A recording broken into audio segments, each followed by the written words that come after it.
wabarakatuh. Berjumpa kembali di channel Cendekia Muslim. Ini sambil jalan teman-teman. Ya sambil jalan ya. Ngomong-ngomong, ngoceh-ngoceh begitu aja. Teman-teman sekalian, kemarin ada sebuah berita yang cukup menarik untuk disimak ya, terkait dengan pembebasan narapidana koruptor ya. Beberapa narapidana koruptor. Salah satunya adalah mantan jaksa Pinangki. Seperti kita ketahui bahwa mantan jaksa Pinangki ini adalah terpidana dalam kasus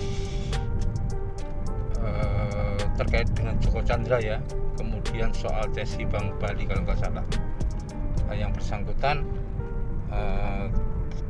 kalau tidak salah berposisi sebagai penghubung atau makelar untuk meminta fatwa ke MA terkait dengan kasusnya Joko Chandra.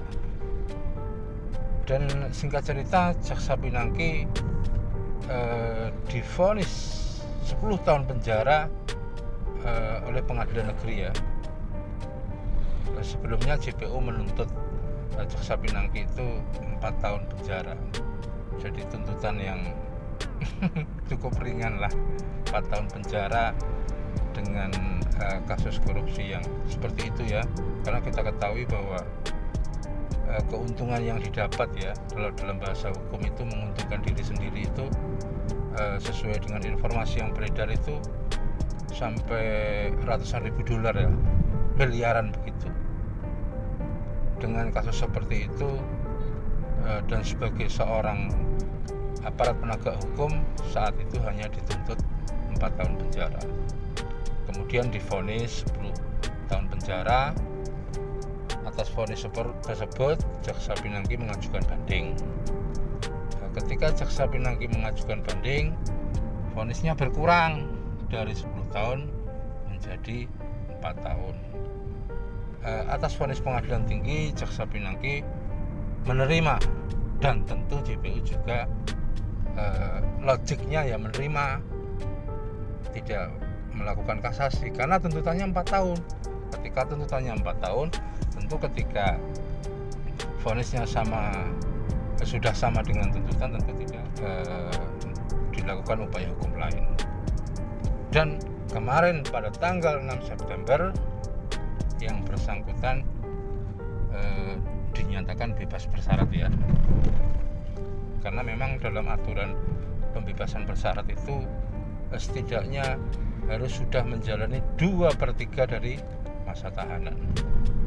Dan sesuai dengan perhitungan yang kita dapatkan ya dari beberapa pemberitaan itu, jaksa Pinangki ini mulai dari masa penahanan sampai kemarin itu sudah 2 tahun lebih.